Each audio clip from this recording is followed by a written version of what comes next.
के तपाईलाई थाहा छ अब तपाईले प्यान बिल या भ्याट बिल लिनुभयो भने तपाईले रु 1,33,334 रुपैयाँदेखि रु 10 लाखसम्म जित्न सक्नुहुन्छ। हो, ठिक सुन्नुभयो। अब तपाईले आफ्नो प्रत्येक खरिद अथवा खर्चमा भ्याट बिल या प्यान बिल लिनु होला। यसबाट तपाईलाई मासिक रूपमा 1,33,334 रुपैयाँदेखि 10 लाख रुपैयाँसम्म जित्ने अवसर आएको छ। करदाता प्रोत्साहन उपहार कार्यक्रम अन्तर्गत हामीले प्राप्त गरेका बिजकहरूलाई कसरी इन्ट्री गर्नुपर्ने हुन्छ त्यस विषयमा जानकारी दिन गइराखेको छु। यसलाई तपाईले आईआरडी को एउटा अनलाइन पोर्टलमा आफ्नो बिल बिजकहरूलाई इन्ट्री गर्नुपर्ने हुन्छ। यदि तपाईले भ्याट बिल अथवा प्यान बिलका खर्च अथवा खरिदका भुक्तानीहरूलाई अनलाइन माध्यमबाट भुक्तानी गर्नुभएको छ भने यस उपहार कार्यक्रममा तपाई अटोमेटिक नै सहभागी हुनुहुनेछ। तपाईले भ्याट अथवा प्यानका बिलहरूलाई फिजिकल्ली इन्ट्री गर्नु पर्दैन। यदि तपाईले अनलाइन माध्यमबाट भुक्तानी गर्नुभएको छैन भने अब आईआरडी को एउटा अनलाइन साइटमा पोर्टलमा तपाईले त्यस बिजकको डिटेलहरू भर्नुपर्ने हुन्छ। आखिर त्यो डिटेलहरू कसरी भर्ने आउनु सिकौं।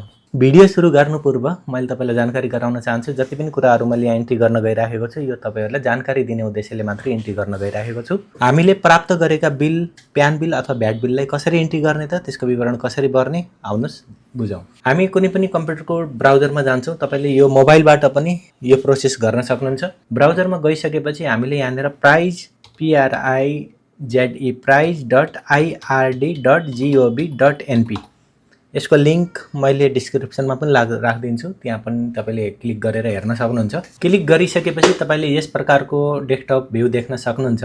यसभन्दा माथि बिल दर्ता, दर्ता इतिहास, विजेता सूची भनेर भनेको छ। पहिला हामीले सबैभन्दा पहिला बिल दर्ता गर्छौं। अटोमेटिक नै बिल दर्तामा नै यो लिंक खुल्छ अनि हामी नगदमा क्लिक गर्छौं। यो बाइ डिफल्ट नगदमै क्लिक गरिएको हुन्छ। विद्युतीय क्यूआर कोडबाट यदि पेमेन्ट गर्नुभएको छ भने यहाँ सिलेक्सन गरेर तपाईले पढ्न नि सक्नुहुन्छ। तपाईको भुक्तानी स्वतः दर्ता भइसकेको छ। क्यूआर मार्फत भुक्तानी छ भने त अटोमेटिक दर्ता भइसक्यो। प्रोसेस केही पनि गर्न परेन। तपाईको मोबाइल नम्बरमा अथवा इमेल आईडीमा फोन पे मा जुन लिंक भएको इमेल आईडी छ त्यसमा नै तपाईलाई विजेताको सूचना आउँछ अनि तपाई डाइरेक्टली त्यो प्राइज क्लेम गर्न पाउनुहुन्छ। यदि नगदमा तपाईले भुक्तानी गर्नुभएको छ भने नगदमा गइसकेपछि यस किसिमको फर्म खुल्छ। फर्ममा इन्ट्री गर्नुपर्ने हुन्छ।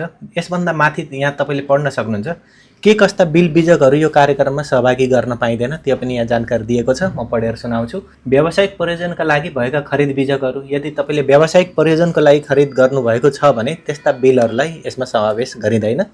यस्तै गरेर सरकारी निकाय वा सार्वजनिक संस्थाको नामबाट जारी भएका बिजक, यस्तै गरेर टेलिफोन सेवा, इन्टरनेट सेवा, विद्युत सवारी तथा ढुवानीका साधन र हवाई टिकट खरिद बाबतका बिजकहरू पनि यस कार्यक्रम अन्तर्गत सहभागी हुन सक्दैनन्। यस्तै स्थायी लेखा नम्बर नलिएका व्यक्तिबाट खरिद गरेका बिजकहरू छन् भने पनि यस कार्यक्रममा सहभागी हुन सक्दैनन्। स्थायी लेखा नम्बर भएको भ्याट अथवा प्यान बिल छ र व्यावसायिक प्रयोजनको लागि युज गरिएको छैन, व्यक्तिगत प्रयोजनको लागि युज भएको छ भने तपाईले त्यस्ता बिल बिजकहरूलाई यहाँनेर इन्ट्री गर्न सक्नुहुन्छ। कार्यक्रममा सहभागी हुन सक्नुहुन्छ। अनि कसरी भर्ने त यहाँ पट्टि बिलको विवरणहरू दिएको छ। बिल नम्बरमा तपाईले त्यो भ्याट बिलमा बिलको नम्बर बिजक नम्बर दिएको हुन्छ त्यो नम्बरलाई यहाँनेर राख्नुपर्ने हुन्छ। एक्जाम्पलको लागि जसो कि यस प्रकारको भ्याट बिल छ यहाँनेर इन्भोइस नम्बर लेखेको छ। यहाँनेर इन्भोइस नम्बर देख्न सक्नुहुन्छ तपाईले। यो इन्भोइस नम्बरलाई हामीले यो बिजक नम्बरमा राख्नुपर्ने हुन्छ। ट्याक्स इन्भोइस नम्बर लेखेको हुन्छ बिलमा त्यसलाई राख्नुपर्ने हुन्छ। तपाईको भ्याट बिल अथवा प्यान बिलमा नम्बरिङ हुन्छ त्यो नम्बरलाई यहाँनेर राख्नुपर्ने हुन्छ। यो बिलको नम्बर 11 नम्बर भएको हुनाले बिलको नम्बर 11 मैले यहाँ राखेको छु। विक्रेताको प्यान नम्बर, अब यसमा यो बिलमा प्यान अथवा भ्याट बिलमा प्यान नम्बर पनि उल्लेख गरिएको हुन्छ। यहाँनेर यो कलममा प्यान नम्बर उल्लेख गरिएको छ। यो कलमको प्यान नम्बरलाई हामीले यहाँनेर राख्छौं। यस्तै गरेर कति गतेमा खरिद गरिएको त्यो यहाँनेर राख्नुपर्ने हुन्छ। मासिक उपहार योजना अन्तर्गत प्रत्येक महिनाको 1 गते र 16 गते विनर एनाउन्स गरिने भन्ने कुरा छ।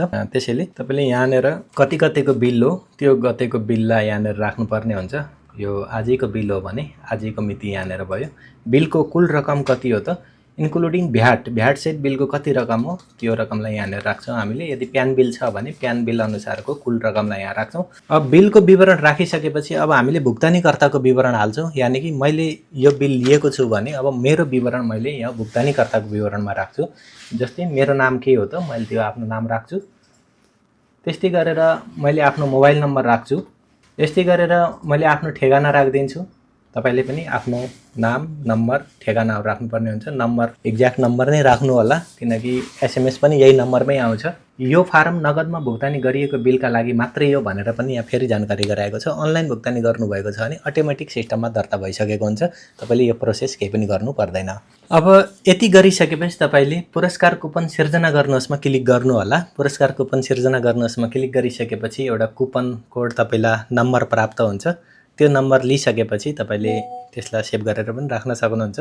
त्यो सिस्टममा अटोमेटिक दर्ता हुन्छ अनि त्यसपछि विनर अनाउन्स भइसकेपछि तपाईले दिएको इमेल आइडी र मोबाइल नम्बरमा त्यसको मेसेज पनि आउँछ यदि तपाई विनर हुनुभयो भने। हैन भने यही प्रोसेस तपाईले युज गर्नु होला। फेरि तपाईले बिल अर्को पाउनु भयो खर्च अथवा खरिदमा भने फेरि त्यसलाई फेरि यही तरिकाले एन्ट्री गर्न सक्नुहुन्छ।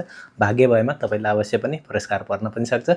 यति नै थियो यो भिडियोको उद्देश्य। अवश्य पनि केही न केही भयो नलेज प्राप्त गर्नुभयो होला भन्ने आशाका साथ अहिले यो भिडियो यही बन्द गर्न चाहन्छु। नमस्कार।